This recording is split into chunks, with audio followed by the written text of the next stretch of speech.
Okay, I'm not going to say all of that all over again. But if anybody is watching the recording who needs a little bit of context for us, please email Allison and myself. But let's get into our goals. So this is a reminder of the goals of the BrightStars Advisory Committee. The first goal was to kind of reintroduce a new or modified governance structure for RIAC and DHS to work together. And the concept that is new to us is the solicitation of proposals to revise or modify, and we say strengthen, the QRIS framework. So we've received proposals that are specific to the standards. And then we've also received or had some conversations about changes to BrightStars procedural or policy level decisions. So that's the first thing. And then the second one is just really to maintain that effective and evidence-informed framework. Just as a reminder, we have multiple frameworks that we work with within the BrightStars system. So we have one for centers and preschools, one for family child care providers, and one for school age providers. And to maintain that, also that mixed delivery system for our early childhood system as a whole. We are within this structure of the advisory committee. We're tracking child and classroom level outcomes. And really the intent is to continue us all on that path towards quality improvement. So this is what we're going to do today. We're going to review the impact of some of the policy changes that we implemented since our last meeting. So if you remember, we had two proposals that we reviewed in the spring of 2022. And so we have some data to share with you about the impact. And then we have two new proposals. Both of those proposals are specific for our school age framework. And Allison did do quite a bit of outreach to our school age providers to encourage them to attend this meeting. And I see several of you are here with us. And to really have a conversation that's focused on our school age providers for this particular meeting. Both of those proposals came kind of simultaneously at the same time. And so after talking with Sarah, we really thought that this was good timing for a number of reasons. The first one is our school age providers are now included in the tiered reimbursement system through DHS for the CCAP program. And so that's new for them. School age programs have always been included in BrightStars and in the quality improvement structure, but that tiered reimbursement piece was new. And then probably because of that, BrightStars has received quite a lot of engagement with our school age providers over the course really of just even the last couple of months. We have a number of providers that are looking to increase their star rating, and some of that might be directly tied to CCAP, but some of it isn't, and also kind of expands the level of care that they can provide. And also engaging with us, just asking lots of questions, looking for additional support, whether it be professional development or technical assistance. And so the timing is perfect for us to really focus on our school age providers. And that's what we'll do today. Okay, so let's talk a little bit about the impact. These were our two proposals and then changes that we have since implemented since the spring. So we had proposals that were tied to both teacher qualifications, which for the center-based framework is standard 4, and program leadership, which also is qualifications tied to standard 5. And so I'm not going to read this whole slide for you guys, but basically the first one for standard 4 was adjusting the percentage of teachers that at levels 3 through 5, we were requiring to have those formal education requirements. And then for the program leadership piece, it was allowing some additional flexibility in the way that our when we were doing document review on an application, some flexibility in the way that programs who are already kind of managing their staffing and their leadership patterns differently would fit into what we require at BrightStars. So we went through a process where, again, the proposals were received by us. Allison and our team did quite a bit of research and looked at, best practice within how other states are handling it, and what our experts are advising, and then how that impact could kind of trickle down to programs. And so after presenting that to the BrightStars Advisory Committee, we had a vote, and both of those proposals were voted to move forward to the steering committee. And the steering committee had additional conversation. So again, just as a reminder, the steering committee is made up of one representative from DHS, one from the governor's office, one from RIAC, and what's the last one? The community vote. Oh, the community vote. Yes, vote. thank you. So this advisory committee is sort of like goes kind of forward as the vote that is the fourth vote for the steering committee. And the steering committee also decided to move forward on, in granting both of those proposals. So we have been implementing them. We sent out communications to programs. We changed and, kind of modified the way that we were working within programs. And the good news is we are actually starting to see what we think is some positive impact. So this is this is a data chart that shows you where centers were rated prior to like March 2022, which is when we had that meeting, and where they are today. So you can see not super significant change in the 1 and 2 star levels. These policy changes didn't impact the 1 and 2 star programs, but they did impact the 3, 4s, and 5s. And so you can see we have experienced increases in star ratings for centers in the 3, 4, and 5 star levels.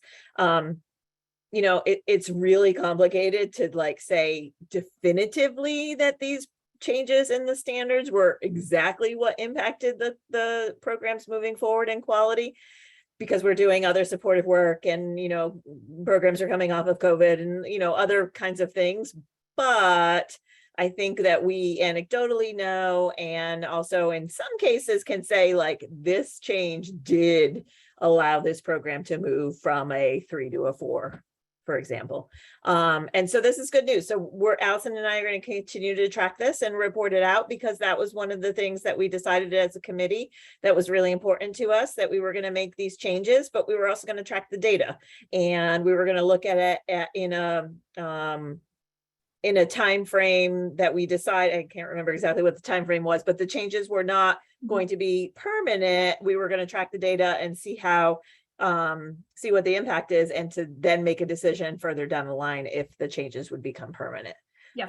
So you tracking these through. Sorry. I'll just confirm we'll be tracking them through December 2024. Thank you. And then after that, the committee will return to kind of review the data in its complete form.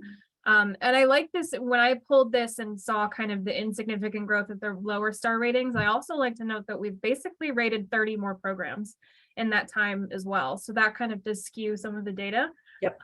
But yeah, so overall, there's a lot of growth happening. Yeah, so the other piece that is important that's related to what Allison just said is that we have worked with DHS really closely over the last several months, their CCAP office, to re-engage some programs who were CCAP approved but had allowed their BrightStars rating to expire. Mm-hmm. And so I think that probably not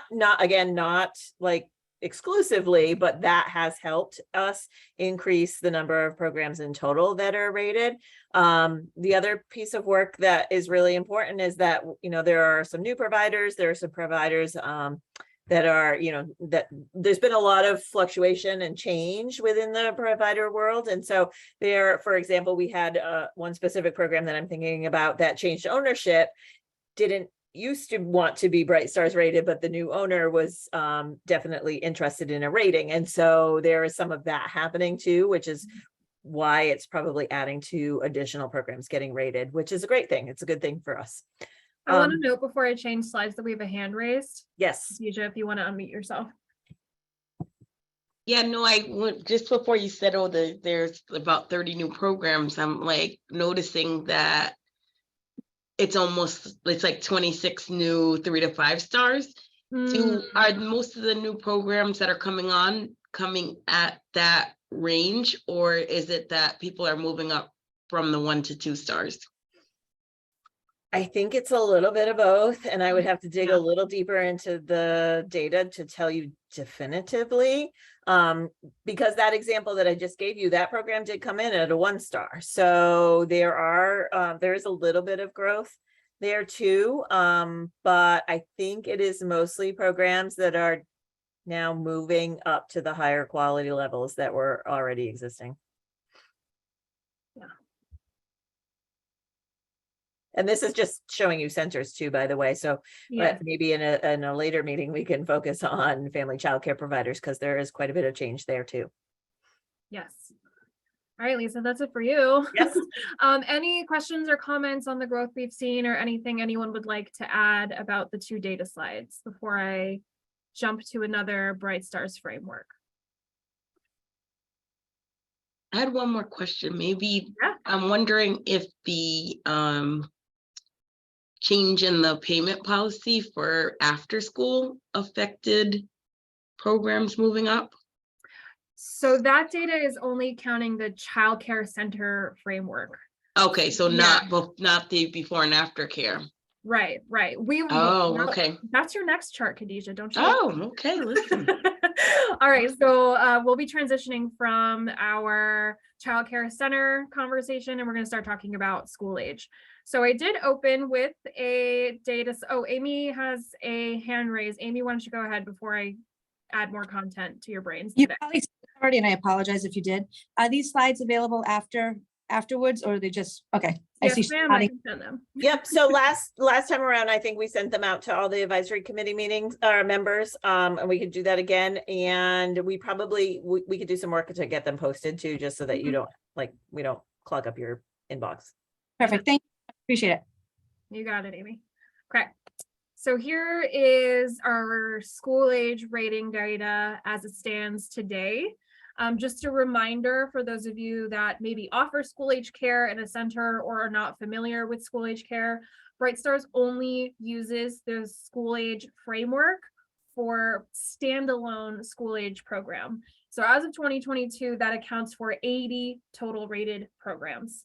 You can see that the distribution is pretty heavy on the 1 to 3 star side, and then we do have just over 10 4-star and under 5-star programs. So we definitely kind of recognize this kind of downward slope when we get to higher quality, which is why we're very excited to kind of review these proposals and see what we can do to make these higher ratings more accessible. So first, both of these proposals that we're going to talk about today have to do with leadership qualifications and staff qualifications for school age programs. When I was doing some internal data mining of the impact of these standards on programs, we noted 6 programs that attempted to increase, meaning they started the conversations with their navigator, they asked about their qualifications, and then had to unfortunately not apply for an increase. I think it's safe to say that, these 6 are not the only 6 dealing with these problems.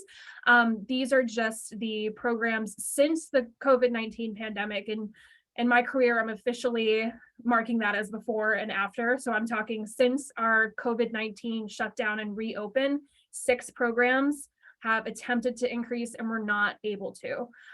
So like Lisa mentioned at the top of the meeting, I did some outreach to school age providers throughout the state that have a stake in this, and I want to give them the opportunity now to kind of share how staffing and leadership qualifications impact their participation in BrightStars. And to do that, I would like to stop share so we can first of all look at each other, and second of all, so I can see the hands of any providers that kind of want to share an impact statement about staff qualifications or leadership qualifications for school age programs. And just to kind of keep things organized, I hope you're already on it. I'm hoping you would use the raise hand feature just so I can call on people one at a time. So it's a nice organized situation. All right, Amy, we'll go to you first. Your hand came up first. All right, thank you. So recently our kids club, I oversee Kids Club, which is a school-age program in the schools. And we have 7 centers, but it's run by our executive director and our ed curriculum person, which both have their bachelor's in elementary ed and education. Obviously, during COVID, finding qualified admins for each center of about 20 kids was very difficult. We had this very tight-knit pod structure because we wanted to follow what the public schools were doing and support whatever requirements they had, plus find people that met the requirements. It was very difficult. However, we have an infrastructure where we have 2 people that were able to support every single center on a daily, hourly basis. And I want to say Erin Furtado is our navigator. Yes. And has been amazing. And she's very open to ideas and thoughts, and she's willing to really think about it and it's been great. And since then we have increased, I just emailed my executive director to ask, we have increased our star ratings. So it has helped immensely. So the flexibility with staff qualifications is huge because finding before and after care employees is not the easiest feat I've ever come across. So thank you very much. Of course, Amy. Next we have, I'm so sorry if I pronounce your name wrong, but it looks like Andres. You're right, Andres. Cool. Hi, everyone. I would like to echo Amy's sentiment in the fact that finding school-age staff, especially on the part-time basis with those level of qualifications, is difficult. Most of the people that we receive end up having a high school education, and even when partnering with different college programs, they don't want to stay, or they stay a very long period of time, and it's an expensive cost to onboard a new staff member, get them trained. You lose almost, a couple of weeks just in onboarding and training, and then they're like ready to go because the semester is over.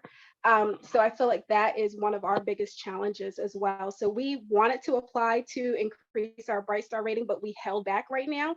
1, because of staffing, and 2, because of some other things. We're doing some changes in the school itself. So Awesome. Thank you. Marissa.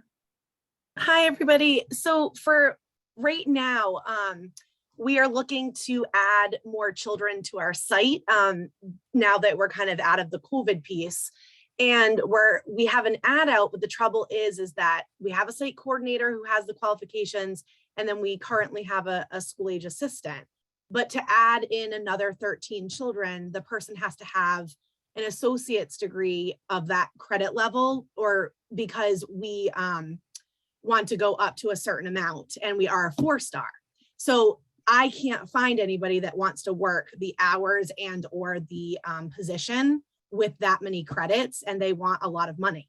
So the way I look at it is I have a site coordinator that has a youth development degree that can take care of the 39 kids and have 2, assistants that may not have the schooling that the BrightStars framework is asking for. So I was grateful that I was asked to come on here just because I wanted to write a proposal and I just didn't get time to do it. So I appreciate the ability to share that. Awesome, Marissa, thank you. I hope what we are about to present is close to what you're going to ask for. Before I bring up that, any other final thoughts about school age staffing, school age leadership, whether or not it's a standalone licensed school age program or not? Go ahead, Christine. I'm sorry, I just want to say, Lori Russell and I are both from the same site. We're here today. This is the first meeting we've come to, so we appreciate the opportunity. The challenge that we're about to face, though, is that school dismissal is about to happen. At our site, we're a school-based program located in a school building. So we wanted to come at least to get the preliminary discussion and hear what's going on, but we're both going to need to log off in about probably 5 minutes or so to be able to go and get our kids at dismissal time and get them going in the program. So we look forward to being able to review the recording later. And would there be an opportunity for us to then, if we have thoughts after watching the recording, that we could maybe send them in? Yeah. Because we're really interested, and we are a 4-star program where we'd love to become a 5-star program, where everything was sort of on pause with COVID, and we're really, anxious to kind of gear back up again and know what we need to do. So we've had some preliminary conversations with a navigator, and but we're kind of trying to reacclimate because we feel like we've kind of been away from this for a bit. Sure. Absolutely. In the interest of at least getting you to hear some of it, I will share back up now. Okay. Awesome. Okay. Thank you. Of course. So thank you for those impact statements. It definitely adds additional context to what I could find while I was data mining. So we'll jump right in to the first proposal. And what's interesting about this one, and it's something that I want to share with this group, is that this proposal actually came to my inbox internally after we made the changes to the child care center framework. Our assessment team, led by the manager of program assessment, advocated that for these requirements to be mirrored. So as you saw in our previous slides, we reduced the percentage from 75% to 50%. Interestingly, school age has always been 100% of staff need to meet the requirements. So you'll see this is what Marissa was alluding to maintain her 4, anybody she hires to lead a group of children would need to have 24 college credits in any field, but that does seem to be a challenge for a lot of programs, and holding on to that person, giving the flexible kind of short hours that are kind of split in the middle of the day, totally understood. So we received this proposal again from an internal source, which I think is, a really great thing to know that, there's advocacy within BrightStars itself to kind of make these ratings more accessible for you. And really, you'll kind of see this echoed in the first proposal, that we just want this framework to look a little bit more like the child care center framework. The child care center framework was redesigned in 2013. That never happened with school age, and we're still using a framework from 2009. So, as we've kind of grown with childcare, now that your rates are tiered, we felt it was a good time to kind of reduce the percentages to at least mirror the child care center's framework. So this is the first proposal. So with that, this is not a change to what the education requirements actually are. It's just going to cut the number of people that need to meet them in half. So from here, I'd just like to open this up to discussion, comment, and then we'll go ahead and do our first committee vote related to reducing percentages from 100% to 50% in order to mirror the child care center framework.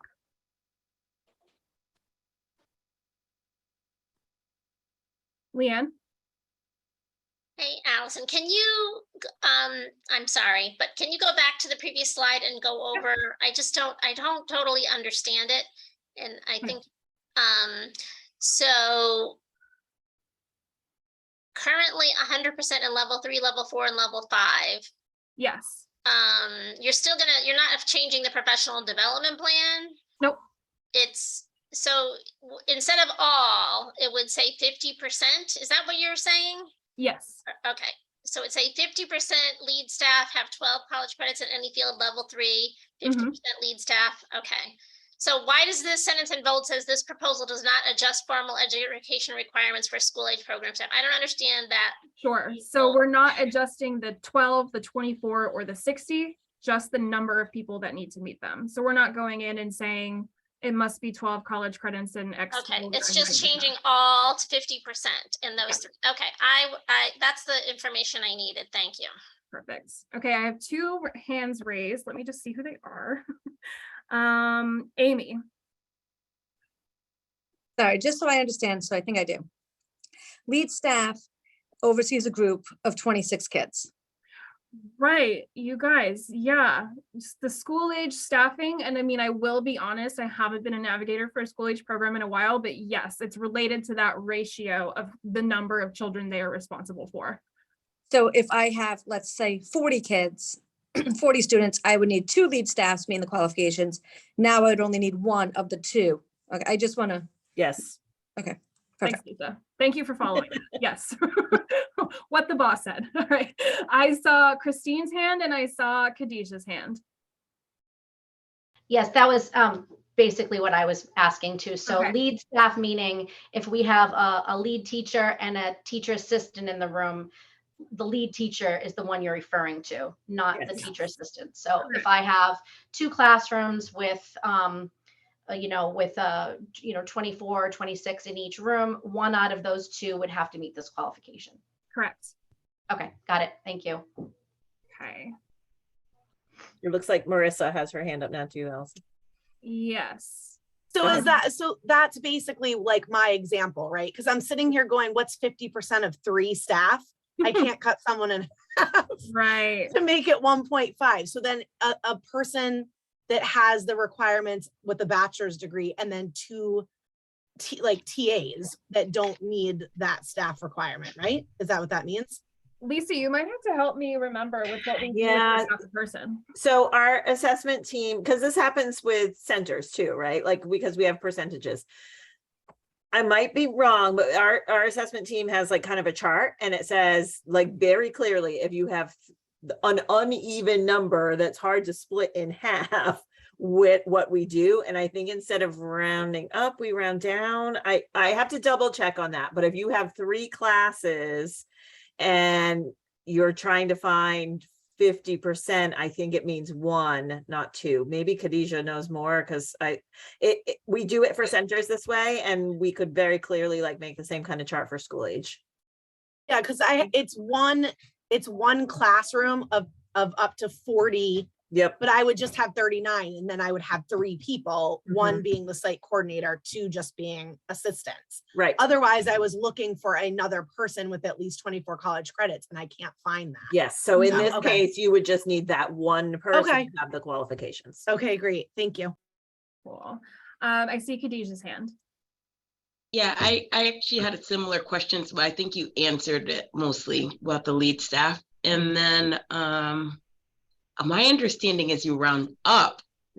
So Maybe we do. I have like to if double we have check. 3 classes that need, and 50% need a teacher with a BA, then 2 of those classes need a teacher. Actually, oh wait, we can't even step this We into can't. the So meeting. I was going to text Stephanie, but she is on another webinar. Lisa, doing we something have else. our Sarah here. She can do, is there another assessor here? Can we send her on a little run? Who is here? Okay, she's gonna go check. Thank Because I got a direct message from somebody who said the exact opposite of what Khadijah just said. So we need to clarify and figure out, are they rounding up or are they rounding down? Right. This is us like fully demonstrating the fact that like, yes, we know school age needs more attention and more thought. So yeah, I'm glad you're all here kind of helping us through this because I think these are important questions. So I'm going to leave this page here just so we can keep thinking about it. Oh, it looks like Lori has a question too. Oh, great. Okay. Lori, you can go ahead. Okay, everyone's been mentioning like classes, like they have 30, 39, 40 children. Are we talking actual like groups? Groups. Like 3 groups of 26? Yes. So it's by group size and you consider one group 26. Yes. So they're looking at, if you've got 26, 26 and 26, do you need the 2 leads for that or 1? Right. That's what we're discussing, right? Okay, Yep. I just want to be on the same. Yeah, yes, obviously school age functions a little different than the center where you truly have Absolutely. like classes versus, and we know it's even different depending on whether you're doing school age care in a center-based program or you're doing school age care in a cafetorium at a public school, right? Like they run totally different, or in a gym or, whatever. So that's those like really specific, intricate kinds of questions are usually handled by the navigator and the assessor as they process the application to try and figure out like where do they fall depending on how they're running their program. Perfect, thank you. Sure. So from my understanding, I just spoke with one of the assessors. If you have 3 teachers in the classroom, we would round it. So you would only need 2 with the criteria. So So they if are you rounding needed up. Okay. Rounding up, yeah. Okay. All right. There we have it. If there are no more kind of clarifying questions or comments, or any more discussion, I will run the poll for the committee. So yeah, let's do that. Just a reminder that voting members, whoop, where is my cursor? Oh my. Uh-oh, okay, there we go.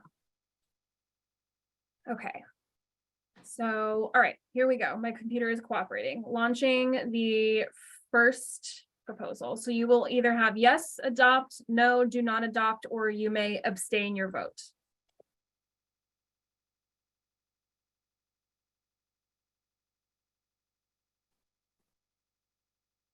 Allison, am I voting or not voting?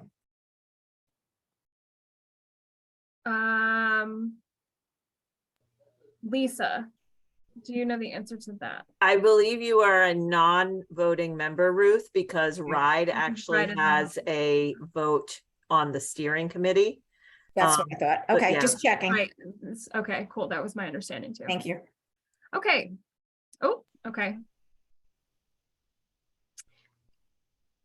So I'm guessing we don't vote. It's because we're not on the committee. So I'm just following along, Yes, right? I'm not sorry, supposed to vote. Christine, you are a visitor, but I'm glad you were able to share an impact statement. Obviously, it has an impact. So that is good. Okay. Excellent. Okay, so we've had 15 votes come in, kind of a last call for the members that are on the call. Left it open for exactly 1 minute. It looks like that is a yes. Okay, great. Thanks, everyone. I will pull that down, and we got one more to go through. Okay, this is a proposal that came from the community. This is the basic summary of it. So we would like to address the barriers to quality improvement in Standard 7, which is program leadership, by further tiering the formal education requirements for directors, site coordinators, and program administrators. So similar to our adjustments to this standard for centers, we are going to add some flexibility about who can take on this role of the program leadership according to this standard, because we recognize that a lot of school age programs kind of run differently. So that person might be a director, a site coordinator, if it's part of a larger organization and you want individual coordinators to kind of handle each application, that's all up to you. Or program administrators. So we'd really like to open this up to like any role that is taking on some type of leadership within the program. So this is where we're at. I'll leave this up for a bit because it gets a little bit, actually, you know what? I'm going to show this slide first. So inadvertently, we basically have 2 tiers as it stands today. And with, rating with tiered reimbursement, we really don't have tiered reimbursement for school age when you talk about this standard. We have meets licensing requirements, and then we jump all the way to 3 to 5 stars where all of those requirements are the same. And really, this is kind of the situation that it creates. More than half of the school age directors, administrators, coordinators enrolled in BrightStars do not meet these quality requirements, which means all of these programs are stuck at 2 stars because of the rating in this standard.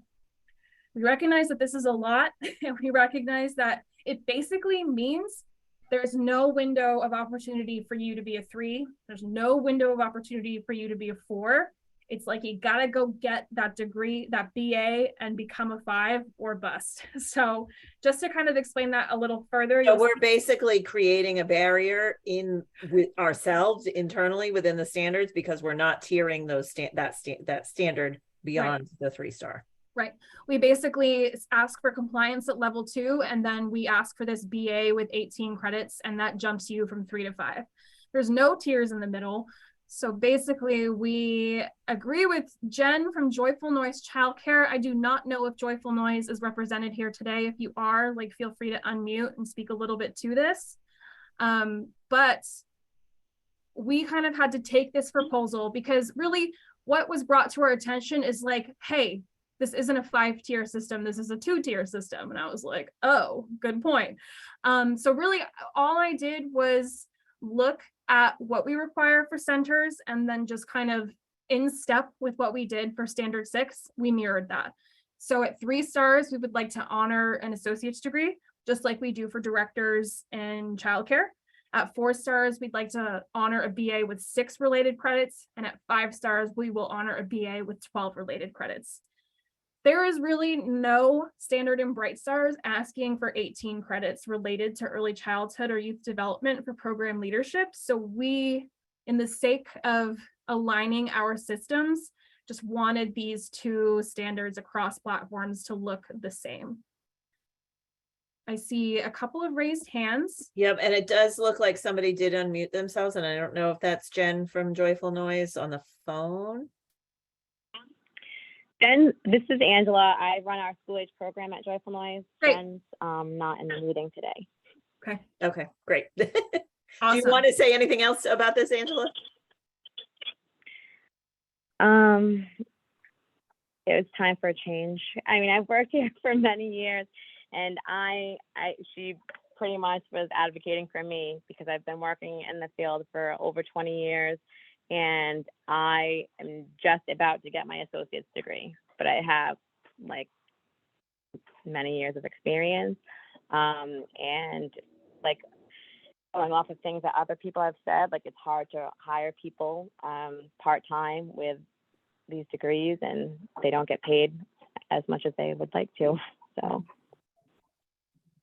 that's kind of where we were at with that. Thank you for sharing that. We appreciate it. And congrats on your degree. And thanks for all Thank your you. Thank you. Okay, so you, Allison, you've got 3, Christine, I Khadijah, and do. Leanne. Okay. I think Christine's first. Yes, Christine got her hand up first. You go ahead.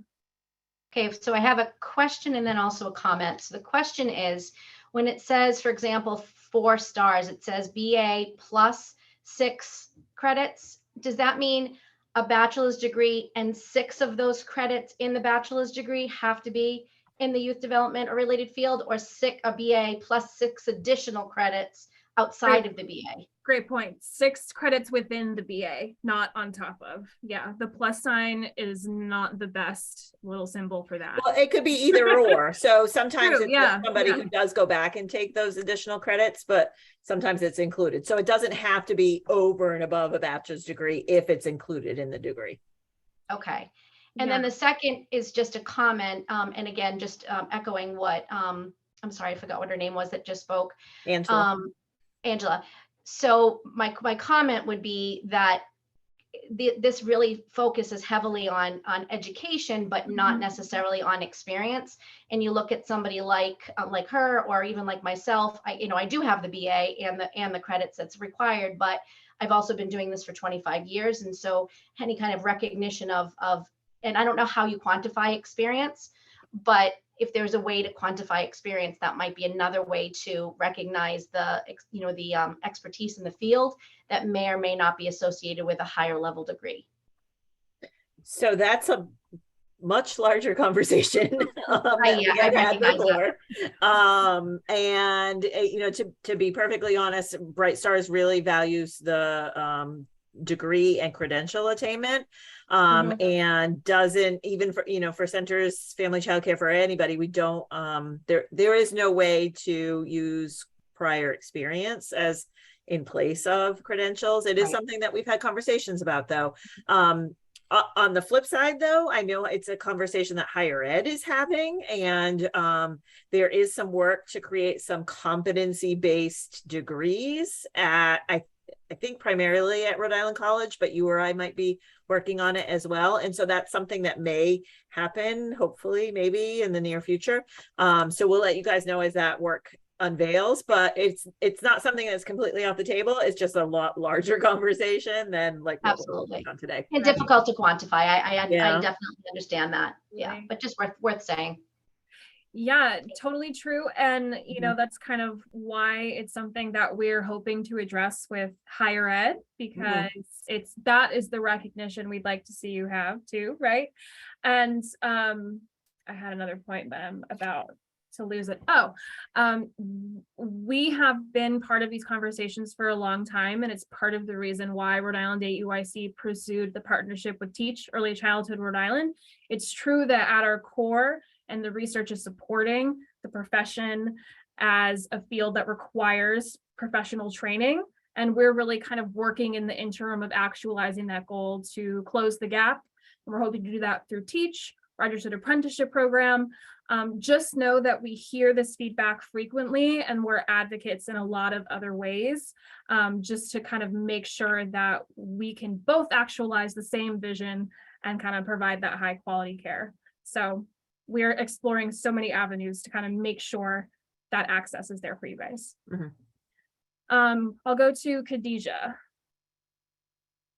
Just for those of us not in the before and after school, can you explain what the DCYF, or is it Department of DHS, is it DHS or is it DCYF, and what their requirement for administrators is currently?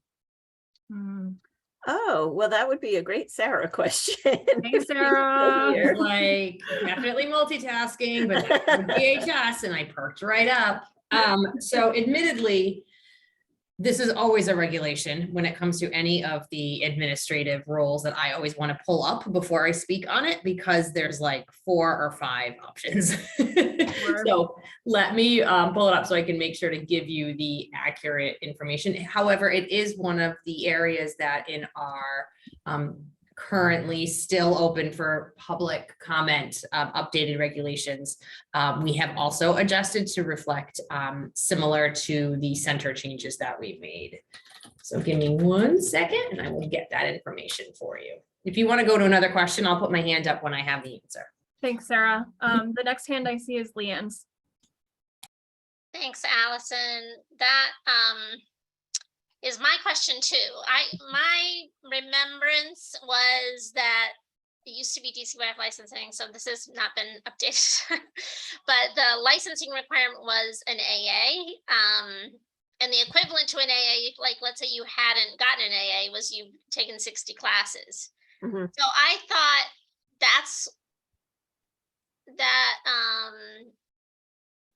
So there may not be a difference between level 2 and level 3 if you have a, so I just want to make sure that if that's required for licensing at level 2, when you're supposed to be in compliance with all major licensing standards, that we have something. But I also remember, so I don't remember the details either, but I remember that the proposed licensing changes, there's something about site directors of school age programs. So I'm sure Sarah will be able to enlighten us, but regardless, it may be something that there could be another alternate proposal, because I would totally be open to the idea of even like if BA is that challenging to obtain in an after school program, which is a part-time program a lot of times, maybe we just do that at level 5 and you have 2 levels of AAs at level 3 and level 4. I don't know.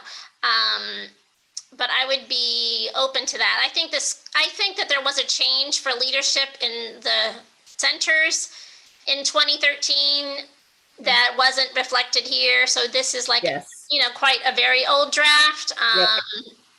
But I don't really remember. But anyway, that's what I wanted to say, is that we need to make sure whatever licensing is now, or if there's going to be a change, that we reflect that here. Sure. So there's actually a step, yes. And this, like the other one, is the framework from 2009. So you're right that it did not go through that iteration of changes in 2013. Okay, I see Lori Wagner's hand. Okay, now, I think what I remember, if I'm correct, but the director of programs, administrators, is different for the qualifications than, say, you're looking for. I think they not scaled them back, but changed them to make them more usable for center programs than I think like ed coordinators. Ed coordinators still, requires everything, but the administrator and director positions was a change. So is that where some people are like, thinking maybe, everything's been taken away, but it hasn't? Mm. Well, the good news is that Sarah Nunalillo's hand is up, so I think we'll Excellent, have an Sarah. answer for you. I mean, sort of, because Okay. admittedly, I was multitasking dealing with a crisis, but I'm gonna give it all I got, and I'm perfectly happy with anybody asking additional questions for me to clarify.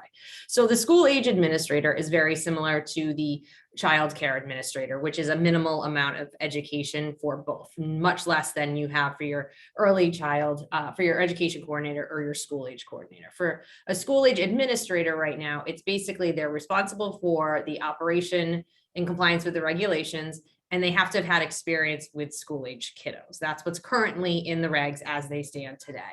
When we look at the actual coordinator, this is where we start to find those additional options, which include the lowest, which is an associate's degree or 60 college credits, with 18 of them in the field related to education, child development, et cetera, and 2 years supervised experience. Then that goes to option 2, which is an associate's degree, 1 year teaching in an approved child care field, and then goes all the way up to a master's degree.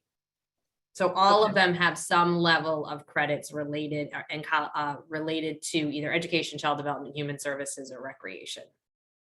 Okay. So that goes back then to what Leanne was saying, where if we are saying associate's degree at 3 stars, that's still meeting licensing at just at 2. So it's still saying 2 and 3 stars is the same thing. Yep. Right. Yep. Okay. So Allison, maybe what we could do is push it all down 1 and say at 3 stars. So No. if you look at, I mean, the only other comparable thing I can think of is that in the teacher qualification standpoint, we have 3 relevant credits at 3 stars. So we could do 3, 6, 12. But we would want to change out the bachelor's degree to an associate's at 4 stars though, right? And only have the bachelor's degree requirement at 5. I think that's what Leanne said. Okay. I did say that. I hesitate to be the one to offer We're gonna like let's lower them, but it seems like this is particularly challenged for school age programs where it's often not a full-time job, although this is the person who's the site coordinator. Like, let's say you're the YMCA and you have a school age director for I don't know, like the entire city of Providence. And they're like a director and they are in their office. And then you have people at each individual school who are the site coordinators, right? Yes. So what is this? Is this the person in the YMCA who oversees the program from afar, or the person in No, this is the person that they identify as the site director. Now, programs can say whoever they want as the site director, but I believe is supposed to be an on-site. That's what I thought. Site director. I always think of that in licensing. Aren't they called the site coordinator? It might be site coordinator.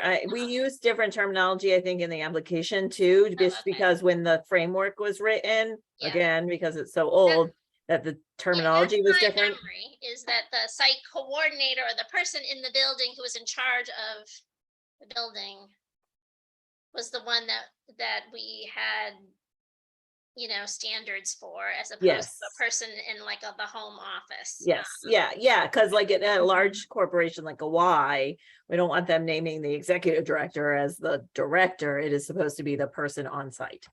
Okay. I'm going to pull down and look at everybody because I'm wondering. And it looks like Amy has a question. Right, Amy, let's hear from you first. All right.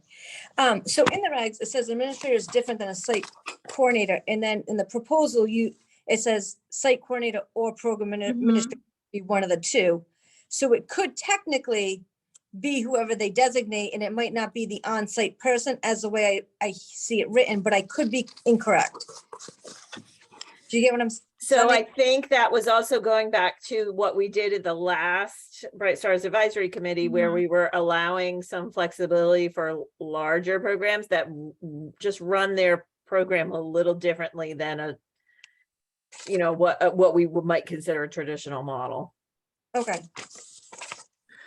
I am wondering, we haven't done one of these yet, but we did propose it at the beginning of our advisory committee. But since there are some kind of like open-ended definitions of what we should be doing, I wonder if we need to establish a subcommittee to help me decide what these tiers should be, like a couple of school age minded folks, because again, like I was just like, let's make it look like childcare. So if there's like a real way to tier this that makes sense in the school age community, maybe we kind of need to have like one subcommittee meeting where we really map this out, and then we revisit this proposal next quarter. We definitely don't want to inadvertently make any decisions that cause the wrong kind of impact, right? Exactly. And I'm kind of thinking we might be at that place right now. Sarah has a comment.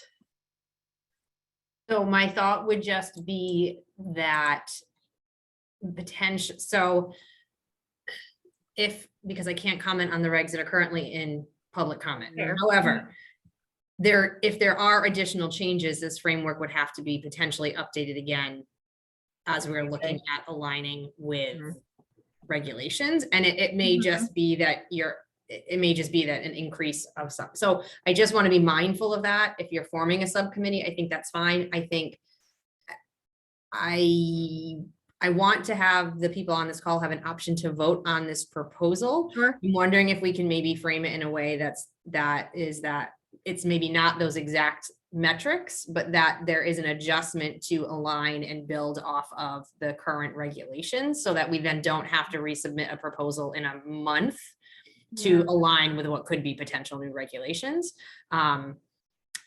And that would also prevent, maybe some future updates. I also want to say to BrightStars' defense, these frameworks were created and they were lovely. However, a lot of the money used to update them regularly was taken out of BrightStars' budget years ago. And so we at DHS have really just kind of pushed on them to kind of work temporarily with what they have while we're making adjustments. So there may be some minor inaccuracies, or there might be older versions being used, but that's not through the lack of wanting of Bryac and Lisa and Allison and BrightStars team to update them. It was a push that they had received from DHS to kind of hold back on that right now. So I just wanted to be clear that was our fault.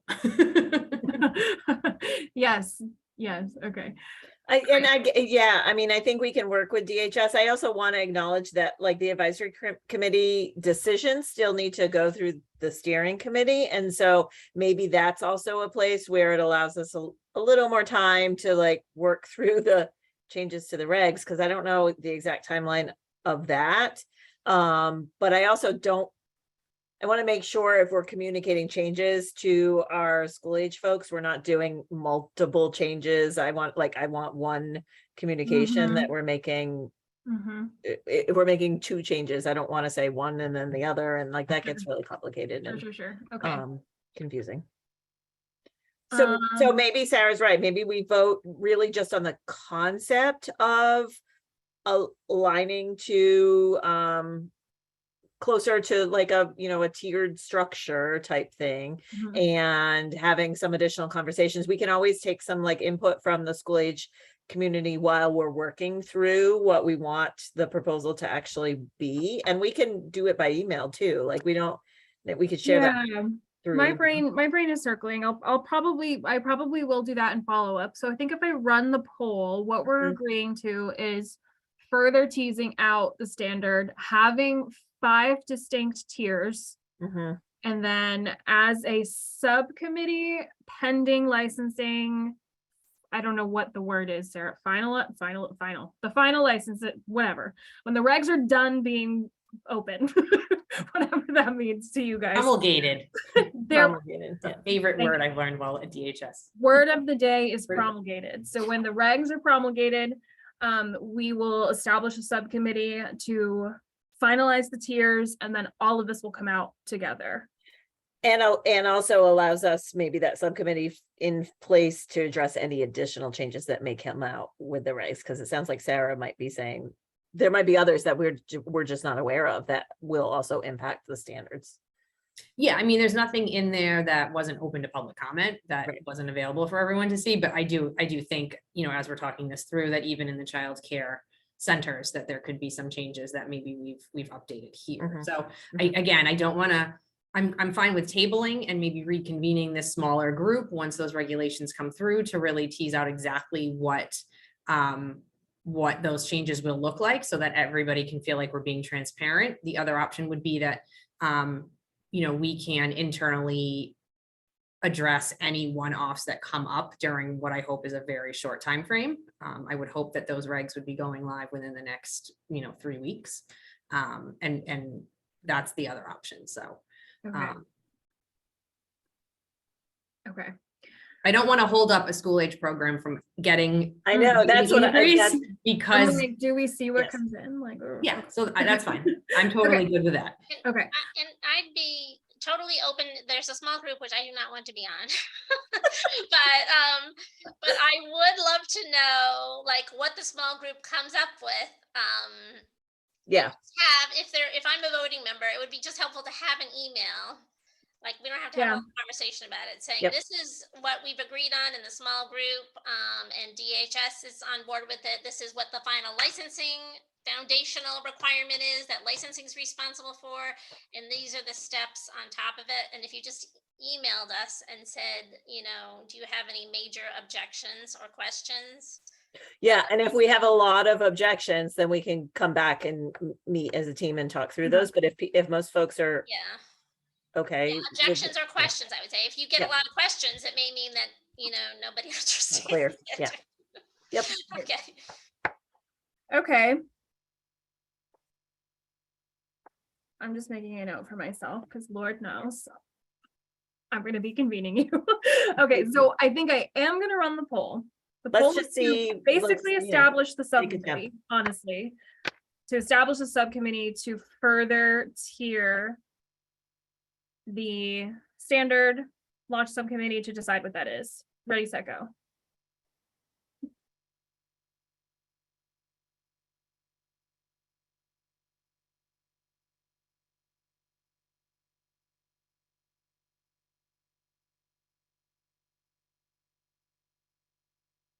Okay, how many people are here? 1, 2, 3, 4, 5, 6, 7, 8. I mean, we've had 18, but they're not everybody's right. So we've had 13 votes, which I think that's is probably pretty right. Okay. It's a yes, but it's a tight yes. I understand that probably ambiguity didn't help us here. But at least what we're deciding today is that a subcommittee will be created. And then we'll go from there and finalize everything over email once the regs are promulgated. Okay. Yep. Okay, cool. Okay. I would share my screen, but we were on our last slide anyway, and we wrapped with 25 minutes to spare. So I don't know if we want to use this time for any other questions, comments for the advisory committee while we're in a room together. Hi, Amy.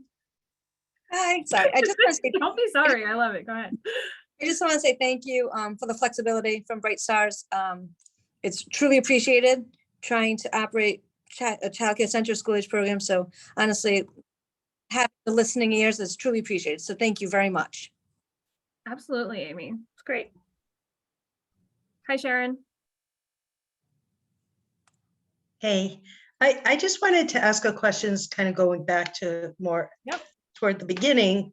When you mentioned that school age framework is only for standalone programs. So I'm just a little clarification. So centers that have a school age program within them, are they only rated based on their birth to 5 programs? Yes. Yes. And so there is no separate for their school age. Nope. Does their school age get looked at though as part of? No, so they're licensed together under a it goes by the type of license that the program has, essentially, is how we decide how to rate them. Could programs though that are part of a larger early learning center still, for their own information and their own quality CQI have a SACRS so that they can use that as part of their quality improvement plans or? Yeah, that's a good question. I mean, nobody's ever asked for one.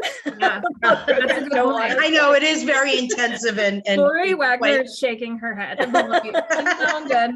I'm like, no, thank you. It's not outside of the realm of possibility. If they, we would probably have the capacity to go in and do a Sakers if they wanted some data, but it's not a requirement. And they operate under the center. They're Yeah. operating under their center license, and they're operating under that center rating as well. And we're not doing a Sakers.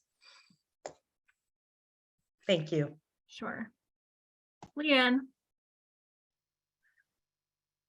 Hi, I just thought I would chime in from the olden days. Yes, there was some discussion about the school age kids, of which there are quite a few in early childhood programs, and none of us had the time or energy, and apparently we still don't, to figure out how to help improve the quality of those. It's just very complicated. Because the rating goes by the building, and some programs have 6 or 7 school age kids, and other places. So I have no idea what to do, but that from the very beginning, we didn't know what to do about it. And my memory was there are a lot of states who don't even bother with school age kids. So I don't know, but I would be in favor, like what you suggested, Sharon, of trying to figure out some way of supporting quality improvement in school age classrooms, even if they don't, have a rating. But anyway, that wasn't what I originally raised my hand for. My original raised my hand for was, I believe, maybe I'm crazy, but that, the huge staffing crisis has had a negative impact on classrooms that are open, et cetera. And I know people are struggling. And I think at some point, renewals will start for BrightStars, and people who have a rating are going to have to prove that they still have the staff to meet those qualifications. So I think that's an important process to go through, and we have to be able to show that there is a staffing crisis, and one thing it's doing is it's affecting quality as we define it in BrightStars, which is the staff qualifications, but also the ECHRs and ITERs and other things. So, but I also don't want anybody to lose money, because that's not going to help you. So I just wanted to put that out there, that I think that we want to do that, but maybe there's some way but we just have to be clear to policymakers and to parents what the level of quality is currently, rather than prolonging a time period where there could be a program that just gets to keep its rating forever without getting renewed. I don't know. So I just want to say that I expect that's going to be a little bit messy to figure out, but it's something that I thought we probably need to do.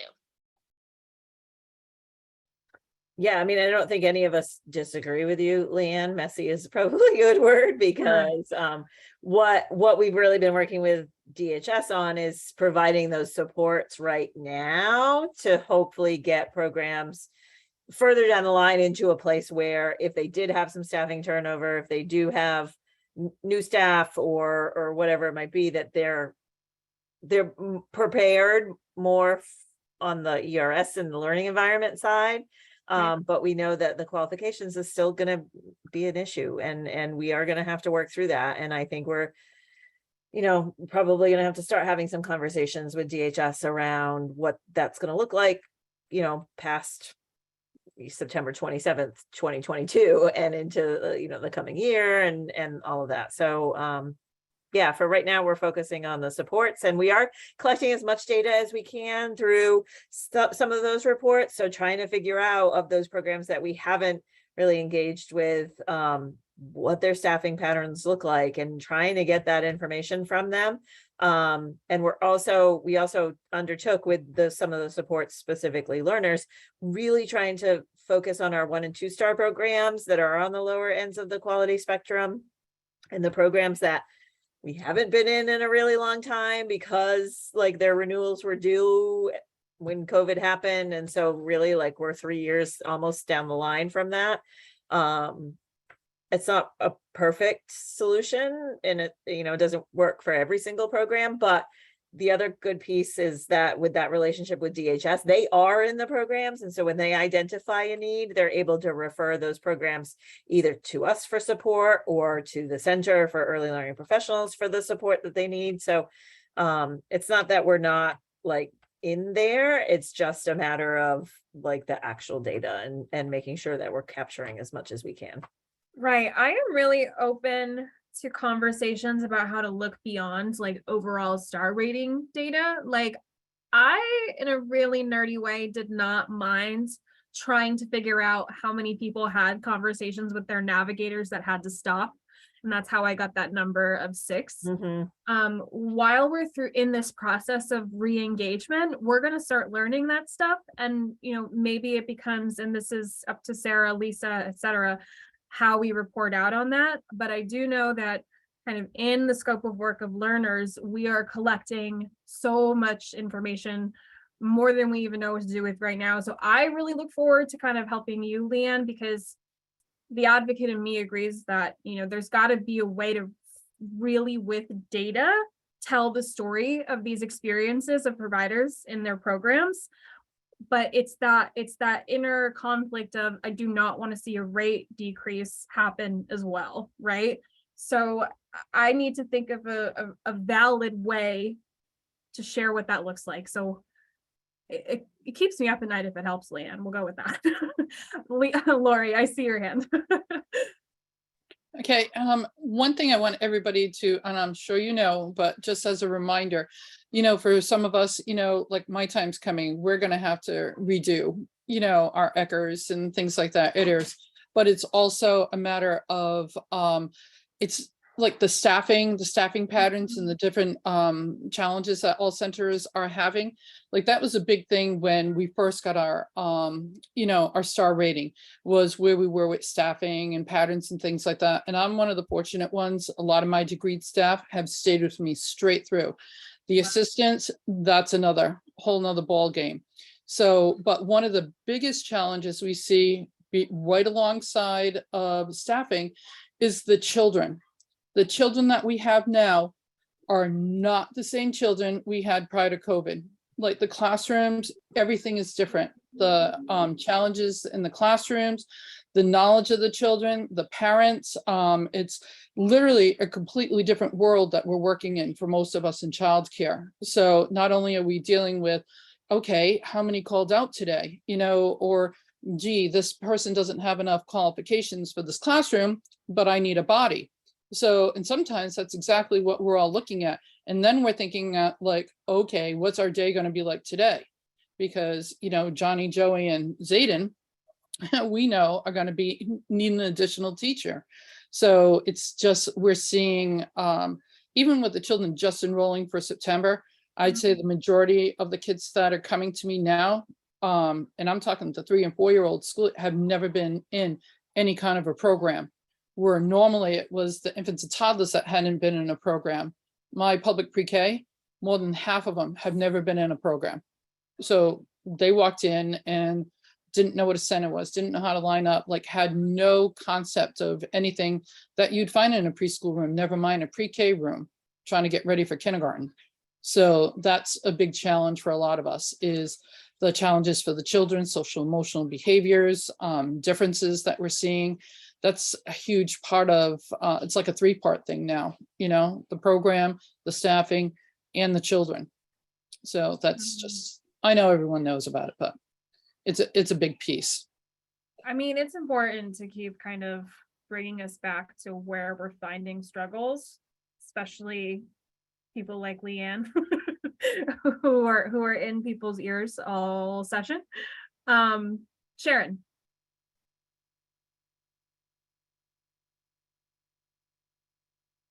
Or Sharon, is your hand not meant to be raised? Sorry. Oh, okay, sorry.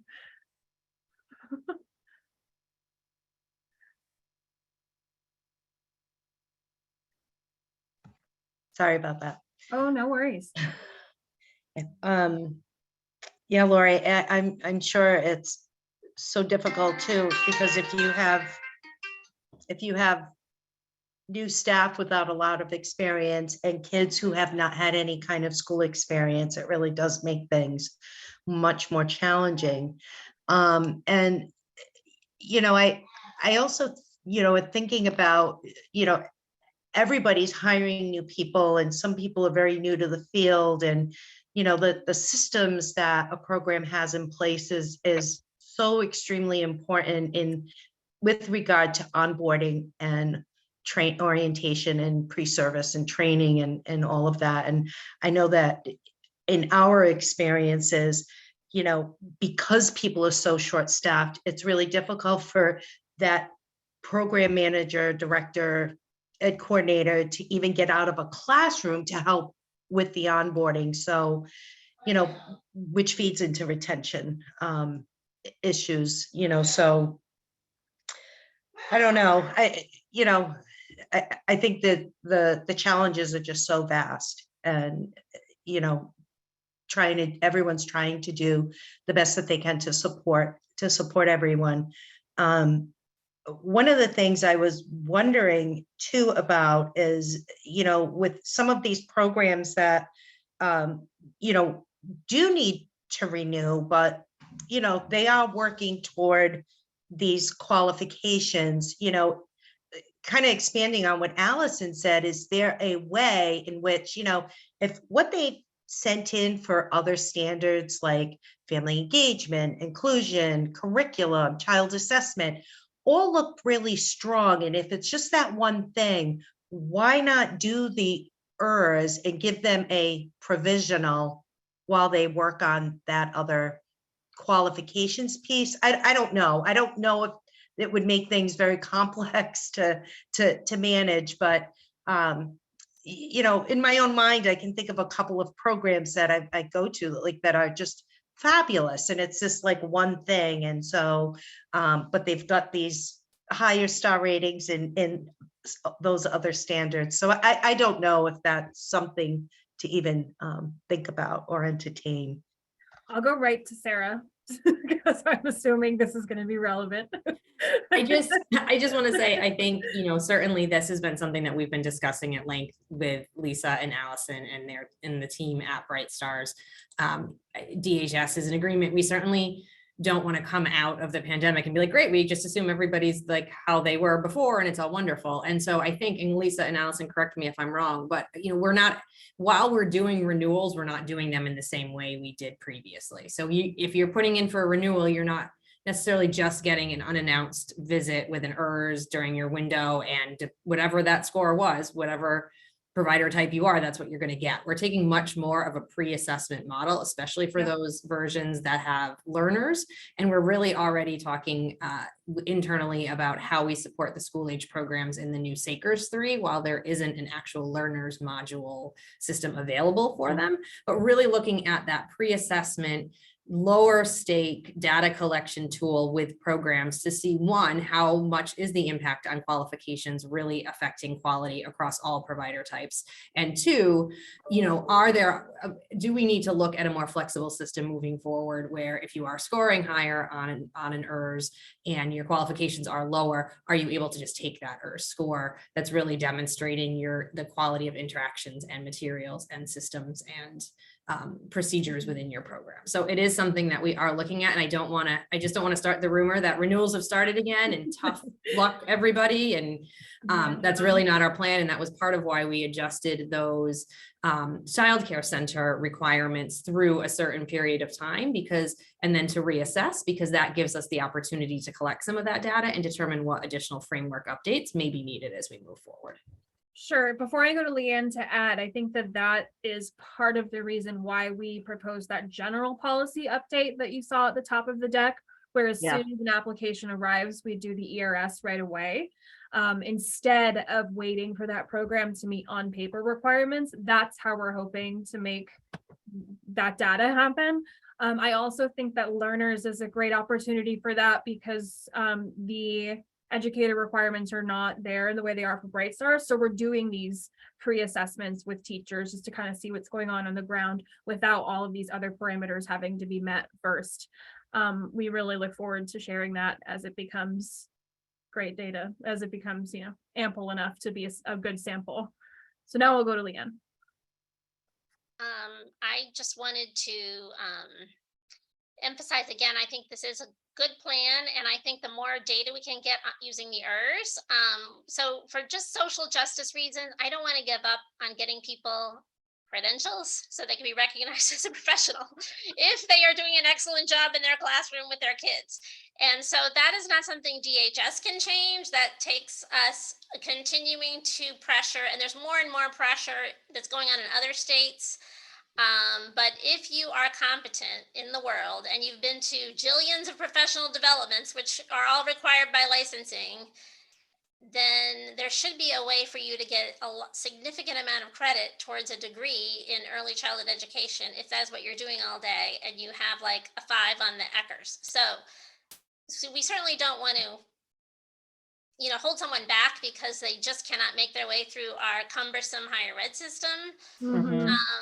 But we have money to help people. I know we've helped some, but there's just huge barriers with scheduling and language and articulation and hours of professional development that don't get you any college credit. So I would like to just put in a plug for let's just not like, okay, abandon the idea of getting people, but to say these are important, not just for the children, but for the adults to be recognized as professionals and for them to get paid adequately in whatever field they have. So that's just my little speech on that. So Leanne, I'm going to break my neck nodding with you. So whenever we're with you. I see Khadijah. No, I thank Sharon for bringing it up, and Sarah, Leanne, everybody's comments on the higher ed piece, because I've seen it more than ever that people that come in with experience over the degrees are actually doing better and more socially supportive of the children and have better classroom management skills. And at the same time, higher ed is so expensive that the people that have the degrees cannot afford to stay. So then you have the turnover issue on top of them also not having the skills because they have the book knowledge and not the hands-on experience with the kids. Because one of my bachelor's level teachers, she stayed for almost a year. She said, it's different like reading about it in the book, but when you have the 8 children actually in front of you, like this was the conversation, when those 8 children are in front of you, it's a different experience than what you read in the books. And, so I just agree with everything that everybody else has said. It's like giving the credit for people that have the experience and are able to demonstrate competency, and also if they've demonstrated that if the higher ed does not stay as a barrier. So it's a little ways off, but it's like I said before, it does sound like at least Rick is working on this competency-based degree. Khadijah and I are part of a group that they were talking about it just last week. So hopefully that will help. I also want to put a plug in for Teach, because the governor did grant $2 million additional dollars for the Teach program. And we haven't received it yet, but DHS is working on it. And as soon as that comes, we're going to need to do some heavy recruitment.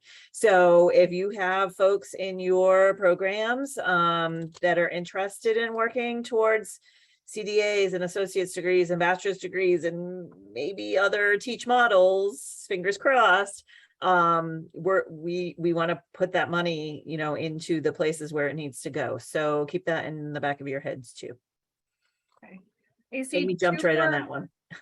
I see 2 more comments, and this is also a 5-minute warning. So I'll write Amy and Lori. Amy, then Lori. All right, excellent. Thank you. We love Teach. We use Dr. Daycare Kids Club uses Teach often, so we truly appreciate that. It's a wonderful benefit. The only thing I just want to say is it's hard to schedule around the college classes. I hear that from all the time. Some of the teachers are working split shifts. Some need to come in at, let's say 11, others need to leave by 2. And having to schedule the day from 7 to 5:30 with it becomes very challenging. And the admins, again, they love Teach, everyone loves it, but it becomes this barrier, and then they don't love it as much as they were loving it in August. So if there was a way we could be more creative in the higher ed field of totally online, Yep. night classes. Like when I was Yep. getting my, all of my classes were at 6 o'clock at night when life was Yep. kind of. They're done. supposed to be working on that too. I mean, again, Khadijah and I are on that group, and that we keep saying that to them over and over and over again. You know, we need like an online program. If they want to make it hybrid, then we'll, you know, but offering a class at 2 o'clock in the afternoon does not help you guys. It doesn't at all. So supposed to be working on that too. We love it, so it's not a scheduling. It's very difficult. Okay. Theoretically, this semester was supposed to be like slightly better, or was that not really the case? I don't know. Okay. I have to check with Marinelle. Okay. Okay. Lori has. Yes, Lori, your hand and your wall are the same I color. know, it's the same I color. know, when I was looking at it, I was like, "Can you see my hand? Maybe I have to stop waving again." Question on the teach program, like I have several teachers that have bachelor's degrees, but no early ed classes. So would they be able to take like just 2 or 3 classes just to make, like, then they'd be you know, on a higher level for, you know, whether it's 1, 2, 3 or 4 or 5? Because I've got several that have bachelor's degrees, but they're not in the field. And so they need like 3 classes or, you know, the 18 credits, but don't want to sign up for an entire program to get, you know, an associate's in early ed when all they need is specific early ed classes. So yeah, so or just them taking certain classes. I need to double check with Marinelle. Part of the challenge with this one is because Teach National actually requires us to enroll students who are seeking a degree, and that's tricky when they already have a degree. But I do think we have a little bit of flexibility, and it might also mean that we could create some additional models to help support those teachers that need your relevant content area credits in order to continue to maintain your quality. Because I've got teachers that have been with me a long time and have degrees or associate's degrees or bachelor's, and we've even had them applying with master's degrees, and I'm like, why are you here? You know, but there's nothing in early childhood, so I like I can't even take the people on because I know that they're going to move on because we're just not going to meet their needs, you know, in even the short run. But for like somebody that needs 3 classes to have, you know, the 9 credits or the 4 classes for the 12, you know, but wants to do it in a shorter period of time than the 2-year certificate that they have at CCRI. You know, and again, with doing it online, like these people I got would fly through that. So yeah, so let me double check with her because she obviously knows way more than I do about the criteria. But yeah, and like I said, with this additional funding, we're going to need to create some additional like pathways and models to support folks like this that maybe we weren't able to do that previously. Awesome. Okay, it's 3:30. It's on the dot. We are at close. Thank you everyone, as always, for coming with an open mind and making sure that we know the impact of our standards, and so that we can best, you know, help you achieve the quality rating that you want, etc. I will follow up with some more information about this subcommittee. I'm going to drop my email address in the chat. And if you are interested in continuing this conversation with us, you can email me directly to ask to participate on that with us. Just so obviously I get interested people working on it. You should also reach out to Jen Marchetti, who's the person who wrote that proposal.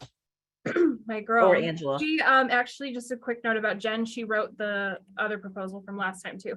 She saw this committee and said bet. So we have been working with her for a while. So my address is in the chat.